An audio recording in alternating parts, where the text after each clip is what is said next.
good, fam? It's Mr. Kelly with Good to the Hood, talking about anything and everything that impacts the culture. And today I kind of want to talk about how Sean Puffy Combs, P. Diddy, put Joe Biden on blast. And I ain't really mad at him that he put Joe Biden on blast. I get it. He's talking about the presidential election, talking about the black community cannot give its allegiance to any one particular party, Democrat, Republican, or otherwise. Which, however, well, look, I tell you what, before I get into that, let's go ahead and hear what Diddy said, and then we'll give you my reaction to it and what, my little 2 cents on the whole ordeal. Let me see here.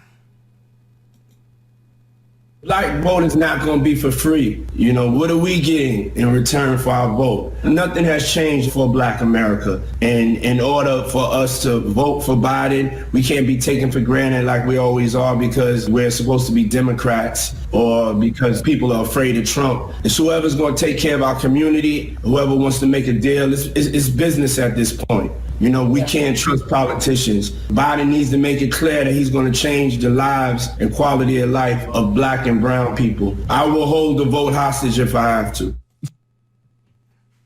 Okay, so a couple things there.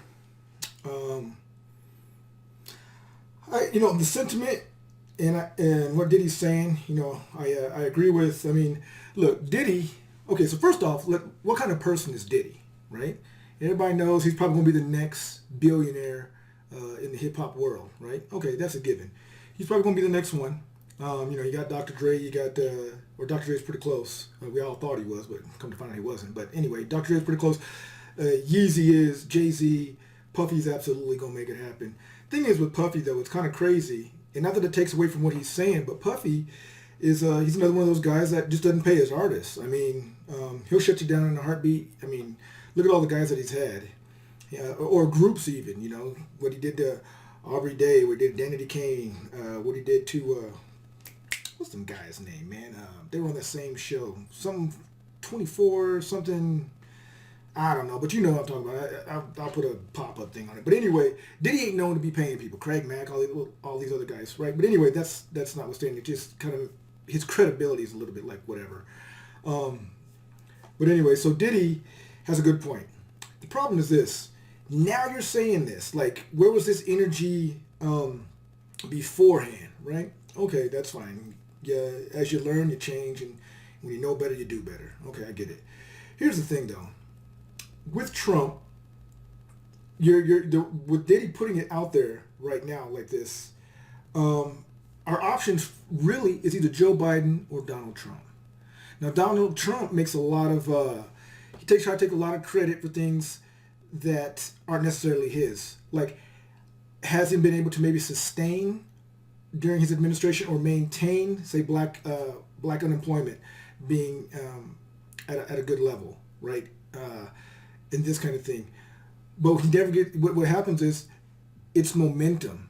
Barack Obama set a lot of these things in motion and it was on the rise, but then Donald wanted to go ahead and take the credit for it.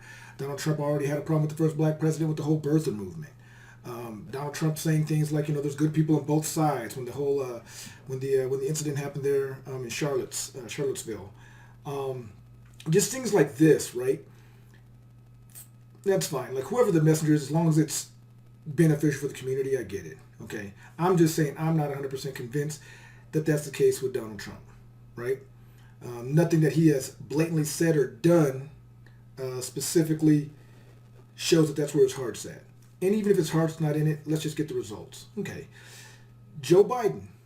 Granted, he had some issues in 1994, 1986 with the crime bill and some other things going on back then.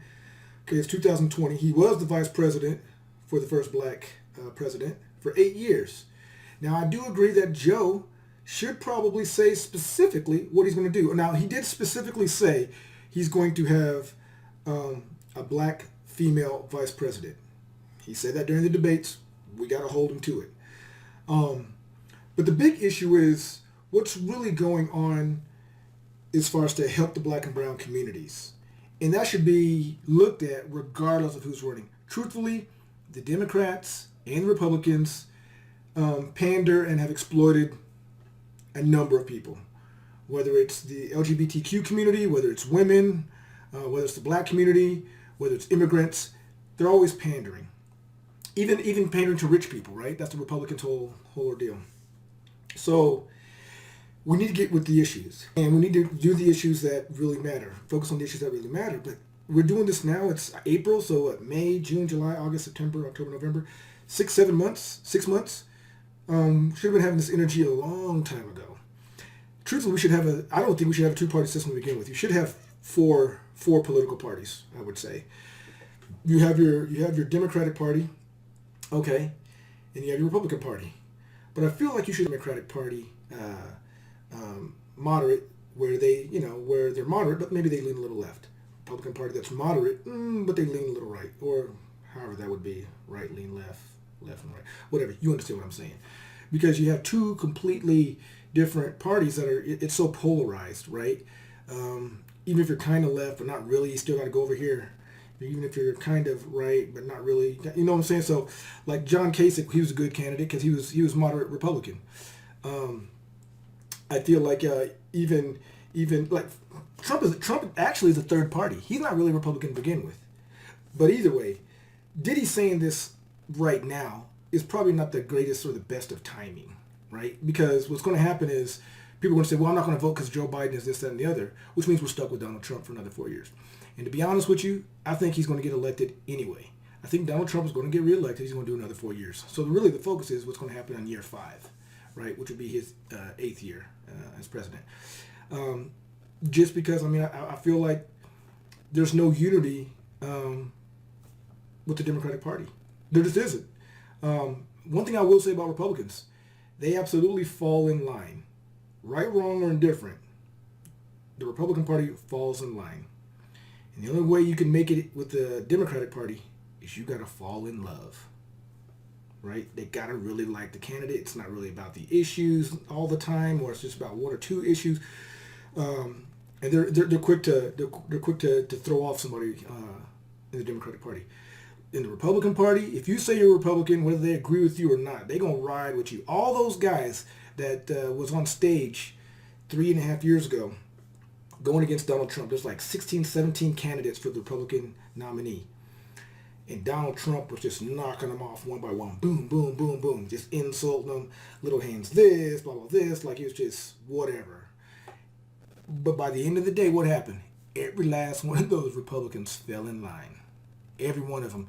And they backed Donald Trump either vocally, wholeheartedly, or their absence of saying anything showed that they're going to back the party, and they still rode with him. All of them. Even the ones that he was clowning on. John Kasich rode with him. Ted Cruz still rode with him. Rubio still riding with him.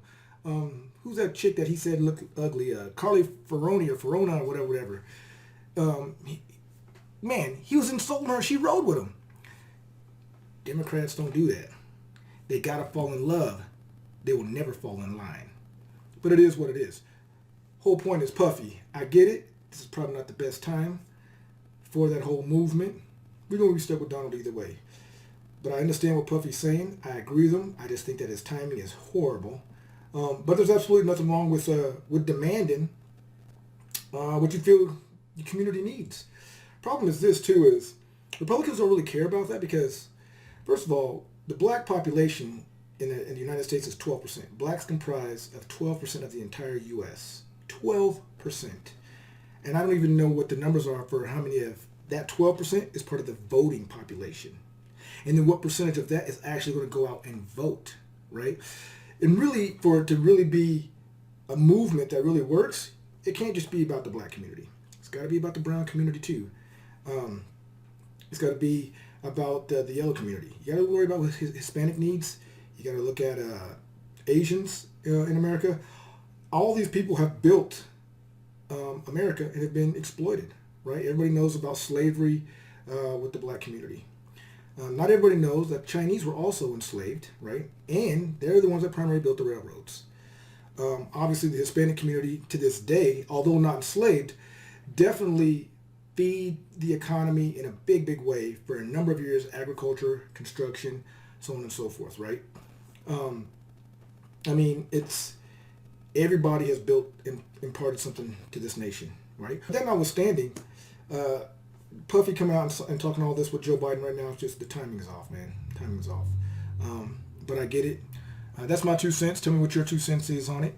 I can get a little bit more deeper. I like to get deeper into these types of things when I have other guests. But with the coronavirus, I'm obviously real limited in having guests. But nonetheless, this is Mr. Kelly with Good to the Hood. Peace.